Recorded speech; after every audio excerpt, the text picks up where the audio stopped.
नमस्कार दोस्तों, कैसे हैं आप लोग। उम्मीद करता हूं कि सभी लोग स्वस्थ होंगे और मस्त होंगे। स्वागत करता हूं आपका गौतम सीटेट क्लासेस में। चलिए दोस्तों, क्लास की बात करते हैं। देखिए, आज जो हमारी क्लास है वो बाल विकास एवं शिक्षण शास्त्र यानी कि सीडीपी की क्लास है। और सीडीपी हल करने का सबसे जो आसान तरीका है वो मैं आपको बताने जा रहा हूँ। जो बच्चे ऑलरेडी मेरे चैनल पे हैं उनको पता है कि मेरा जो पढ़ाने का तरीका है वो है पॉजिटिव और नेगेटिव। ये ऐसा तरीका है कि आप सीडी में 30/30 आराम से ला सकते हैं। मेरे कई बच्चे जिनके 30/30 आते हैं और मैं टाइम टू टाइम उनकी मार्कशीट भी शेयर करता रहता हूँ अपने व्हाट्सएप वगैरह पे, तो आप देख भी सकते हैं। तो पॉजिटिव और नेगेटिव का ऐसा तरीका है, अगर आपने इसको सीख लिया तो आपका सीटेट क्रैक ना हो ऐसा पॉसिबल ही नहीं है। अब मुद्दा ये है कि भाई इस तरीकों को आप सीखोगे कैसे, पॉजिटिव और नेगेटिव के तरीकों को। तो बहुत आसान है। आप जिस सब्जेक्ट की भी क्लास देख रहे हैं उस क्लास को क्लास 1 से देखना शुरू करें, क्योंकि अगर आप बीच बीच में से क्लासें देखेंगे तो आपको दिक्कत होगी। आप देखिए, ये 48th क्लास है, तो आप जो 48 है इसको तो आप देख लीजिए, लेकिन जब आपको सीखना है, चीज़ों को समझना है, तो क्लास 1 से शुरू करें। क्योंकि जो ये पॉजिटिव और नेगेटिव है, मैं हर क्लास में एक या दो पॉजिटिव नेगेटिव डिस्कस करता हूँ डिटेल में। अगर आप क्लासेस छोड़ देंगे तो फिर वो आपको समझ नहीं आएगा, फिर आपके मतलब मेरे चैनल पर पढ़ने का कोई फ़ायदा नहीं, क्योंकि मेरा तो पढ़ाने का तरीका ही यही है। तो चलिए मित्रों, क्लास को स्टार्ट करेंगे। ज़्यादा समय बर्बाद नहीं करेंगे हम, सिर्फ इंट्रोडक्शन में। और आपको अगर थोड़ा सा भी किसी भी तरह की थोड़ी सी भी हेल्प हो रही है तो गौतम सीटेट क्लासेस चैनल को प्लीज़ सब्सक्राइब करें और जो नोटिफिकेशन बेल है उसको ऑन कर दें, ताकि आपको क्लास का नोटिफिकेशन मिल जाए। क्योंकि अगर नोटिफिकेशन नहीं मिलेगा तो फिर क्या होगा, क्लास छूट जाएगी। क्लास छूटती है तो फिर बहुत कुछ छूटता है, ये मैं बार बार बताता हूँ। तो चलिए मित्रों, स्टार्ट करते हैं आज की क्लास। क्वेश्चन नंबर आज के लिए 1 और वैसे 586। आप एक शिक्षक या शिक्षिका के रूप में रैगिंग और धमकाने के सख्त विरोधी हैं। इस संदर्भ में विद्यालय में पोस्टर लगवाते हैं तथा समिति बनवाते हैं। आपसे जुड़ने वाले किशोर जो इस विचार के दृढ़ विश्वासी है, निम्नलिखित में से किस स्तर पर होंगे। देखिए, ये जो क्वेश्चन है ये कोहलबर्ग का क्वेश्चन है। कोहलबर्ग ने नैतिक विकास का सिद्धांत दिया। अगर आपने ये नैतिक विकास का सिद्धांत कोहलबर्ग का नहीं पढ़ा है तो आपको डिस्क्रिप्शन में लिंक मिल जाएगा, आप उससे जाके पढ़ लें। अदरवाइज मेरे चैनल पर एक प्लेलिस्ट है, theories and thinkers. Theories and thinkers. CTET में जितनी थ्योरी आती है उतनी पूरी थ्योरी आपको यहाँ पे मिल जाएगी, थ्योरीज एंड थिंकर्स की जो प्लेलिस्ट है उसमें। तो आप प्लेलिस्ट में जाके देख लें। प्लेलिस्ट का जो लिंक है वो भी आपको डिस्क्रिप्शन में मिल जाएगा, आप वहाँ पे जाके देख लीजिए।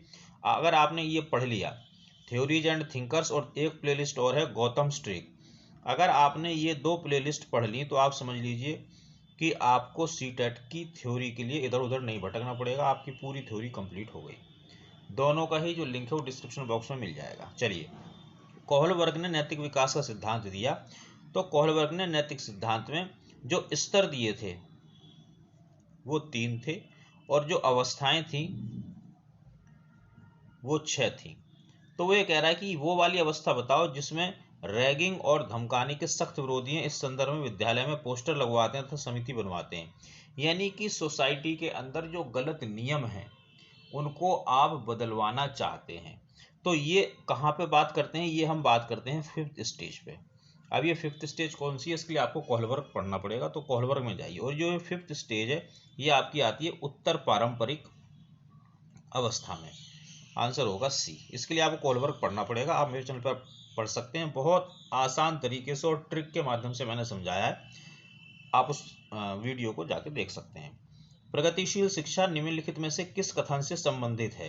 तो भाई किसी पॉजिटिव कथन से संबंधित होगी।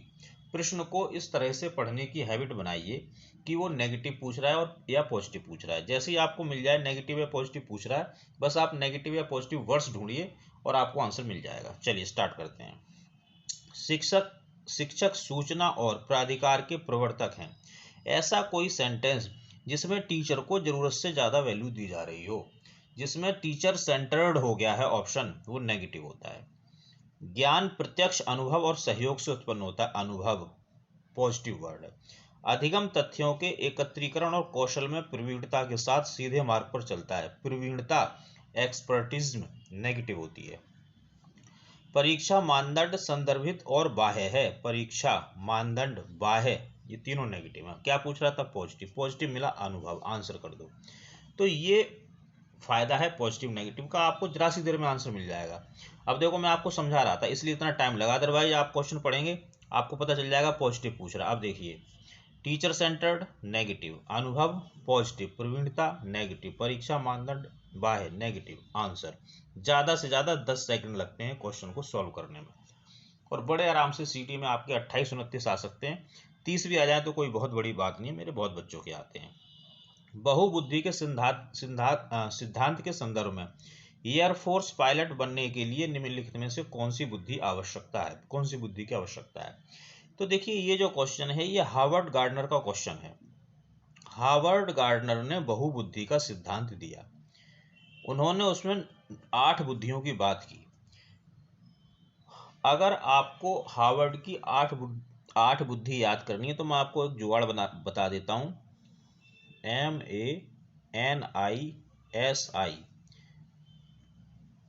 कलाम, मनीषी कलाम। आप इसको अगर याद कर लेंगे तो आपको हार्वर्ड गार्डनर की 8 बुद्धियां याद हो जाएंगी। अब आप सोच रहे हो कि ये क्या है, तो इसके लिए आप गौतम स्ट्रीक में जाओ। गौतम स्ट्रीक एक प्लेलिस्ट है, आपको इस मनीषी कलाम का एक्सप्लेनेशन मिलेगा। ट्रिक है बहुत बेहतरीन, आपको बहुबुद्धि सिद्धांत ऐसे याद हो जाएगा जैसे 2 का पहाड़ा। तो उसी में देखिए जो एयरफोर्स पायलट होते हैं इनमें जो बुद्धि होती है वो गतिक होती है, स्पिटल। आंसर ये है। अब ये क्या होती है भाई देखो, पूरा मैं अगर इसमें डिटेल करूंगा तो वीडियो बुद्धि का ही बन जाएगा, जबकि मुझे बुद्धि का वीडियो मैंने अलग से बना रखा है, हार्वर्ड गार्डनर का अलग से बना हुआ है, तो आप उसको जाके देख लें। मनीषी कलाम अगर आप पढ़ेंगे तो आपको बिल्कुल याद हो जाएगा। गौतम स्ट्रिक की जो प्ले लिस्ट है आप इसमें जाओ, बड़ी आसानी से आपको याद हो जाएगा। अगला प्रश्न देखेंगे, बच्चे के विकास के सिद्धांतों को समझना शिक्षक की सहायता करता है। किस चीज में करेगा? पॉजिटिव चीज में करेगा भाई। तो चलिए, शिक्षार्थी की आर्थिक पृष्ठभूमि को पहचानने में, आर्थिक नेगेटिव। अगर अर्थ का मतलब धन है तो ये नेगेटिव होता है, और अगर अर्थ का मतलब मीनिंग है तो फिर पॉजिटिव हो जाएगा। यहाँ पे अर्थ का मतलब धन है इसलिए नेगेटिव हो गया। शिक्षार्थियों को क्यों पढ़ाना चाहिए है औचित्य स्थापित करने में। इसमें कुछ मुझे नेगेटिव पॉजिटिव नहीं लग रहा है, इसको होल्ड पे करेंगे। शिक्षार्थी की भिन्न अधिगम शैलियों को प्रभावी रूप से संबोधित करने में, भिन्न पॉजिटिव होता है। शिक्षार्थी के सामाजिक स्तर को पहचानने में। तो देखिए जब आप ऐसे 2, 3 या 4 में फंस जाएं तो सबसे पहले आप देखेंगे कि सबसे ब्रॉड चीज क्या है और जहां बच्चे का भला हो रहा है। तो मैं देखता हूं कि समाज एक बड़ा टर्म है, तो ये आंसर हो सकता है। दूसरा क्या है कि शिक्षार्थी की भिन्न अधिगम शैलियों को प्रभावी रूप से संबोधित करने में। अब टीचर विकास के सिद्धांत समझ रहा है तो किस लिए? इसलिए ना कि बच्चों को कैसे पढ़ाना है, इसीलिए तो कह रहा है, तो आंसर होगा 3rd। अगला प्रश्न देखेंगे, पुरुष स्त्रियों की अपेक्षा ज्यादा बुद्धिमान होती है, यह कथन कैसा है? देखिए यह एक लैंगिक पूर्वाग्रह है, और मैं आपको बताऊं जो लैंगिक पूर्वाग्रह होता है ये नेगेटिव होता है, लेकिन आप इसे अपने लिए पॉजिटिव मान के चलो, क्योंकि ये जब भी ऑप्शन में आएगा आंसर बन के आता है। आंसर कर दीजिए। अगला प्रश्न है, इरफान खिलौनों को तोड़ता है और उनके पुर्जों को देखने के लिए अलग अलग कर देता है, आप क्या करोगे? पॉजिटिव चीज करना, नेगेटिव तो करना ही नहीं है। प्रश्न को इसी तरह से पढ़िए कि पॉजिटिव पूछ रहा है या नेगेटिव, आंसर मिल जाएगा। उस पर हमेशा नजर रखेंगे, हमेशा नेगेटिव। उसके जिज्ञासु स्वभाव को प्रोत्साहित करेंगे और उसकी ऊर्जा को सही दिशा में संचारित करेंगे। जिज्ञासु पॉजिटिव, प्रोत्साहित पॉजिटिव, दिशा पॉजिटिव, ये पॉजिटिव वर्ड है। उसे समझाएंगे कि खिलौनों को नहीं तोड़ना चाहिए। देखिए इसमें नेगेटिव पॉजिटिव कुछ नहीं, होल्ड कर दो। इरफान को खिलौने कभी नहीं देंगे, ऐसा कोई काम मत करना जिससे बच्चा अनकंफर्टेबल फील करे। अगर ऑप्शन कह रहा है कि ऐसा हो रहा है तो वो नेगेटिव है, तो आंसर हमें चाहिए था पॉजिटिव। जिसमें गोले लगे हुए हैं वो पॉजिटिव है, इसी को आप आंसर कर देंगे। अगला प्रश्न देखेंगे,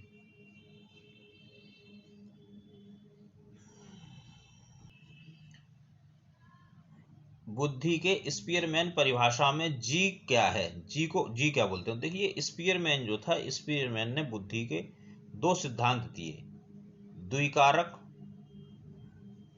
और त्रिकारक।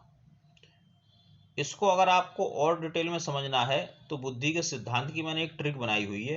आप गौतम स्ट्रिक में जाओ, वहां पे आपको बुद्धि के जितने सिद्धांत सीटेट के अंदर आते हैं वो सारे याद हो जाएंगे इसी ट्रिक से, गौतम स्ट्रिक में। फिलहाल हम यहाँ स्पीयरमैन की बात कर लेते हैं। तो स्पीयरमैन ने जो द्विकारक सिद्धांत दिया था, द्विकारक सिद्धांत में उन्होंने 2 बुद्धियां बताई। एक तो जी और एक एस। जी का मतलब था जर्नल बुद्धि और एस का मतलब था स्पेसिफिक। जर्नल यानी कि सामान्य बुद्धि, तो सामान्य के साथ आप आंसर कर लेंगे। अगला क्वेश्चन देखेंगे। छिपी हुई वस्तुएं ढूंढ निकालना इस बात का संकेत है कि शिशु निम्नलिखित में से किस संज्ञानात्मक कार्य में दक्षता प्राप्त कर ली है। छिपी हुई वस्तु को निकालना, तो देखिए ये जो क्वेश्चन है ये आपका प्याजे का क्वेश्चन है। इसको थोड़ा सा हम समझ लेते हैं कि जब बच्चा छोटा होता है तो हम उसके सामने कोई मान लो वस्तु रख देते हैं। सपोज करो ये हमने बच्चे के सामने डस्टर रख दिया। अब आपको पता है कि इस डस्टर पर गंद लगी हुई है, लेकिन जो छोटे बच्चे होते हैं उनका क्या काम होता है, उठा के हर चीज़ को ना मुंह के अंदर रख लेते हैं, क्योंकि उनकी जो बेसिक इंस्टिंक्ट्स होती हैं वो यही बताती हैं कि कोई भी चीज़ है वो मुंह के अंदर जानी चाहिए। तो हमें पता है कि बच्चा अगर इसको मुंह के अंदर रखेगा तो क्या होगा, वो कीटाणु चले जाएंगे, गंद मतलब ठीक नहीं है, वो गंदगी है। तो हम क्या करेंगे, इसको हम कहेंगे अरे बिल्ली ले गई, ऐसा बोल देते हैं। तो बच्चा ये मान लेता है कि हाँ बिल्ली ले गई। इसका मतलब कि जब तक उसकी आंखों के सामने वस्तु है, आंखों के सामने, तब तक तो वस्तु का अस्तित्व रहता है, और जब आंखों से ओझल हो जाती है तो अस्तित्व नहीं रहता है। तो इसी की बात कर रहे हैं, ये होता है वस्तु स्थायित्व। अगर वस्तु आंखों के सामने है तो वस्तु स्थायित्व, आंखों के सामने अगर वस्तु है और फिर हम उसको हटा लेते हैं, फिर भी बच्चा अगर वस्तु को ढूंढ रहा है, इसका मतलब उसमें वस्तु स्थायित्व का गुण आ गया। और अगर नहीं ढूंढ रहा है तो इसका मतलब वस्तु स्थायित्व का गुण नहीं आया। तो वो ये छिपी हुई वस्तु में ढूंढ निकालना, यानी कि आपने वस्तु को छुपा दिया, लेकिन फिर भी बच्चे को पता है कि नहीं, वस्तु मेरे आंखों के सामने तो नहीं है लेकिन कहीं छुपी हुई है। इसका मतलब बच्चे ने वस्तु स्थायित्व का जो गुण है वो प्राप्त कर लिया है। और ये प्याजे की जो पहली अवस्था होती है, फर्स्ट स्टेज होती है, इसमें बच्चे में वस्तु स्थायित्व का गुण आ जाता है। अगला प्रश्न देखेंगे। विकास की किस अवस्था में बुद्धि का अधिकतम विकास होता है। तो भाई अधिकतम जो विकास बुद्धि का होगा वो प्रौढ़ अवस्था में होता है, और बहुत अगर कहे कि बहुत तेजी से होता है तो आप आंसर करना बाल अवस्था। गौतम सीटेट क्लासेस चैनल, आप ऑफलाइन भी यहाँ पे क्लासेस ले सकते हैं, और ऑनलाइन तो क्या, मैं बस यूट्यूब पे ही पढ़ाता हूँ। बाकी अगर आपको कोई भी दिक्कत परेशानी है सीटेट से रिलेटेड, तो आप इस नंबर पे व्हाट्सएप के माध्यम से अपने प्रश्न पूछ सकते हैं। पीडीएफ वगैरह अगर आप लेना चाहें तो वो भी ले सकते हैं। अगला प्रश्न देखेंगे। व्यक्तिक अंतरों का ज्ञान शिक्षक की मदद किसमें करेगा। भाई पॉजिटिव चीज़ों में मदद करेगा, तो पॉजिटिव ढूंढेंगे। पिछड़े शिक्षार्थियों के साथ कठोर परिश्रम करने की निरर्थकता को समझने में, क्योंकि बाकी कक्षा के समान कभी नहीं हो सकते हैं। समान ये नेगेटिव शब्द है। इतनी सारी इसमें कहानी लिखी हुई है लेकिन सिर्फ एक नेगेटिव शब्द ने इसको नेगेटिव कर दिया। व्यक्तिक अंतरों को शिक्षार्थी की असफलता की स्वीकृति एवं उत्तरदायी ठहराने में, ऐसा कोई सेंटेंस जो बच्चे में कमी निकालता है वो नेगेटिव होता है। सभी शिक्षार्थियों को समान रूप से लाभ पहुंचाने के लिए अपनी प्रस्तुति शैली को एक रूप बनाने में, समान और एक रूप ये नेगेटिव होते हैं, ये दोनों एक तरह से पर्यायवाची हैं। सभी शिक्षार्थी की व्यक्तिगत आवश्यकताओं का आकलन करने और उसके अनुरूप पढ़ाने में, आवश्यकता अगर बच्चे की है तो पॉजिटिव होती है, आवश्यकता या जरूरत अगर बच्चे की है तो पॉजिटिव होती है। देखो वो पॉजिटिव पूछ रहा था, नेगेटिव, यहाँ पे ये नेगेटिव, ये नेगेटिव, ये नेगेटिव, ये पॉजिटिव, तो इसको आंसर कर लो। तो पॉजिटिव नेगेटिव इतना बेहतरीन तरीका है कि आपको बिल्कुल करेक्ट आंसर पे ले जाएगा।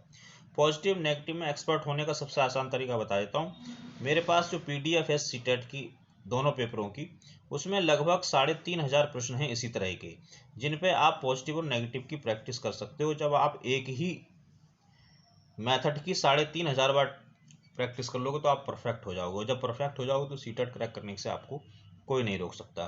तो मित्रों ये आज की क्लास थी।